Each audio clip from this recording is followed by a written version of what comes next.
And welcome back to English with Lucy. Before we start today's lesson, I've got a question for you. Can you understand what I'm saying? And I really hope you said yes, because I often read comments on my videos saying things like, I can understand you perfectly, but I can't understand my co-workers. Or, why can I understand you, but I have to watch British series and films with subtitles? Well, in today's lesson, I'm going to explain why you have so much difficulty understanding native speakers, and I'll give you some tips to help you overcome these challenges. Tip number 1, understand that spoken English is different from textbook or school English. This is a really important concept to understand. It's going to help you so much. Now, simply put, the English that native speakers use in everyday life is generally very different to the English that you learn at school. I'm talking about casual, everyday type English that you'd use in daily conversations. Now, I'll admit it, when I speak in my YouTube and course videos, I do speak at a slightly slower pace.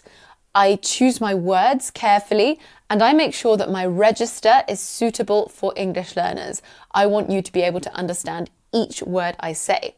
But most native speakers you meet on the street will not necessarily have this same mindset, or they might not be as able to change their register to adapt to learners of English. Take my mother, for example. Many years ago, I had a Spanish boyfriend who didn't speak English, and watching my mother try to talk to him was pretty hilarious.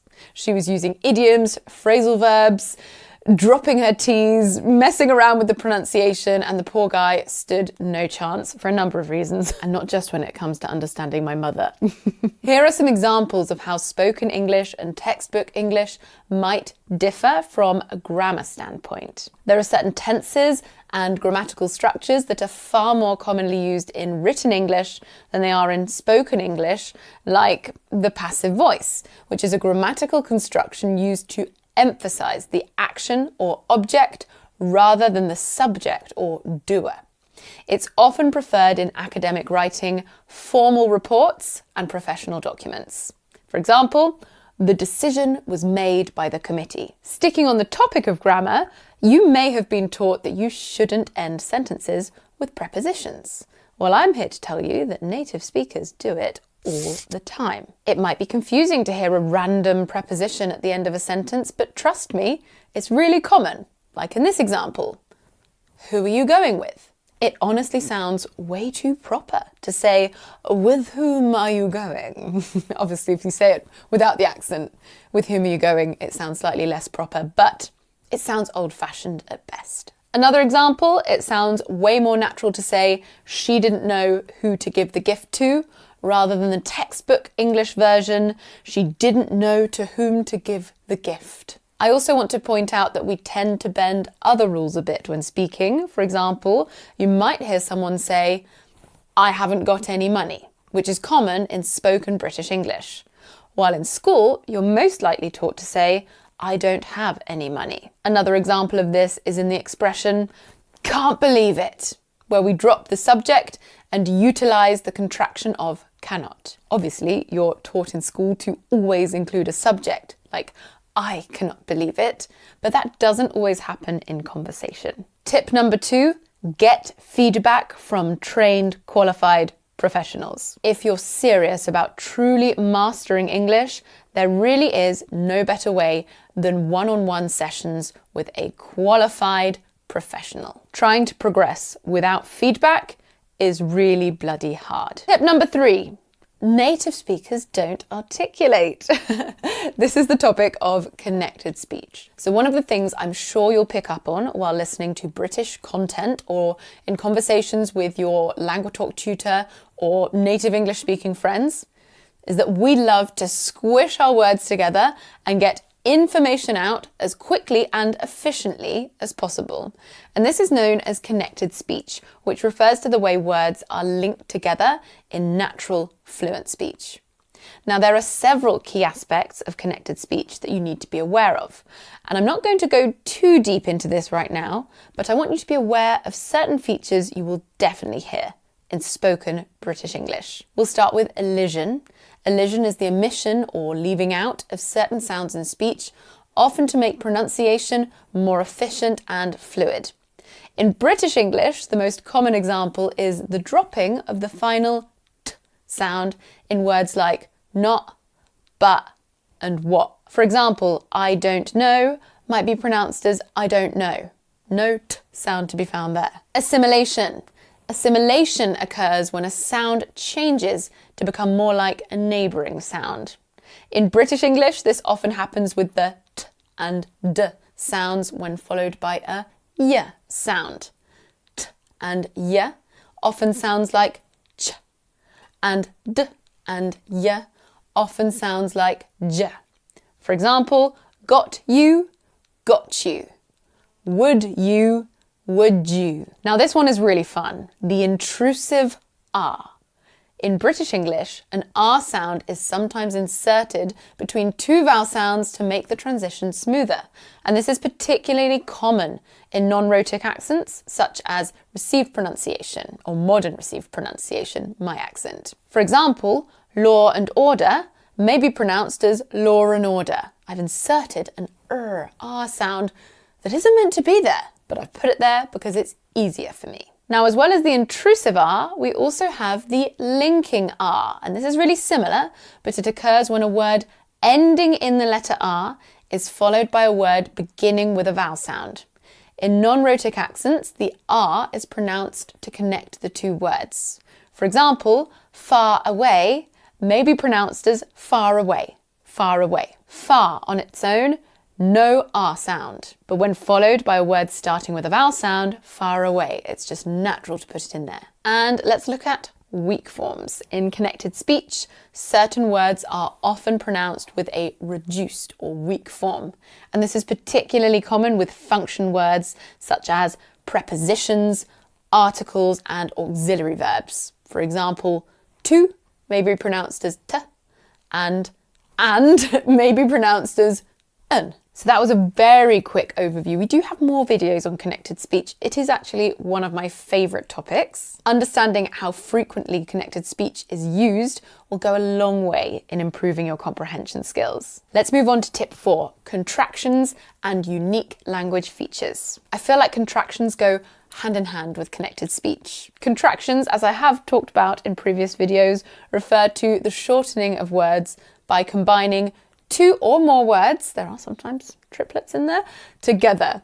This process involves omitting certain letters and replacing them with an apostrophe. In spoken English, native speakers pretty much always use contractions. For example, we don't say, I am from England. We say, I'm from England. I'm is the contraction there. Here are some common contractions, but please be sure to download today's PDF to see a full list. As I said before, the link is in the description box. We have I'm, you're, we're, there, he's, she's, it's, I've, you've, we've, they've, I'll, you'll, we'll, they'll, can't, didn't, won't, coulda, woulda, shoulda, let's, there's, that's. I could go on forever about contractions, and maybe I should. Let me know if you want a focused video on contractions. Now we also have informal contractions, which combine two or more words into shorter words, but they are quite informal and they're used in very casual conversations.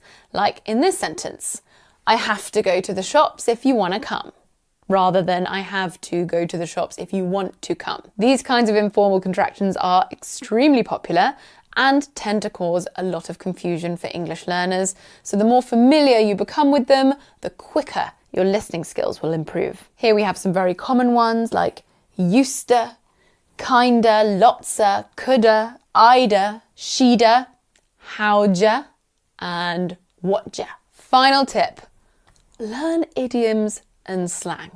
If you want to understand native speakers, this is unavoidable. As English learners, I'm sure you were taught to speak in a very direct form of English to say exactly what you mean, but unfortunately, native speakers don't often speak in such a way.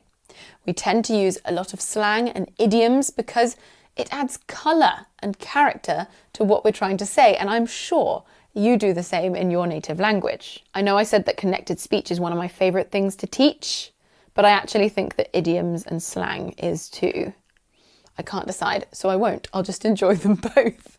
Slang and idioms are often used to express ideas or emotions in a more creative and nuanced way than standard direct English, but this also tends to make it challenging for English learners to understand. Here are some very common slang terms that you will most likely encounter in daily conversation.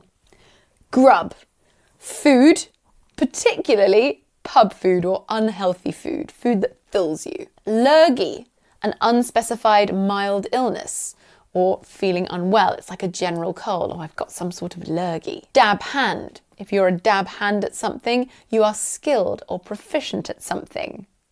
Fit. This is used to mean attractive, rather than just physically fit, which it means in normal English, in slang English. If I say you are so fit, it means you are so attractive. We also have merry or tipsy, meaning slightly drunk, while wasted or pissed signifies being heavily intoxicated. Be careful, because pissed in British English means heavily drunk, and pissed in American English means angry.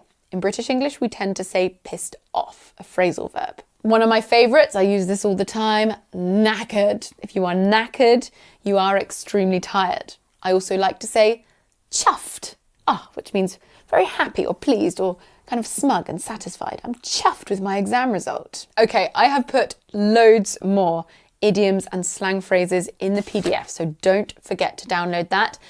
If you enjoy learning about slang and idioms, let me know and I can make a dedicated video for you. It's something I enjoy teaching, so if you like it and I like it, I mean, we should get together and make a video. Right, that's it from me. That's it for today's lesson. I really hope these tips help you. Again, don't forget about the PDF. The link is there. It's designed to help you. And don't forget about that offer on Languatalk. It really is an awesome platform. Otherwise, I wouldn't have become a part of it. Use that code for your discount. Just send it to the support team after enrolling in your first lesson. If you weren't aware, we have recently launched our B1, B2 and C1 programs. Please don't forget to check those out if you're looking to take your English really, really seriously. And I will see you soon.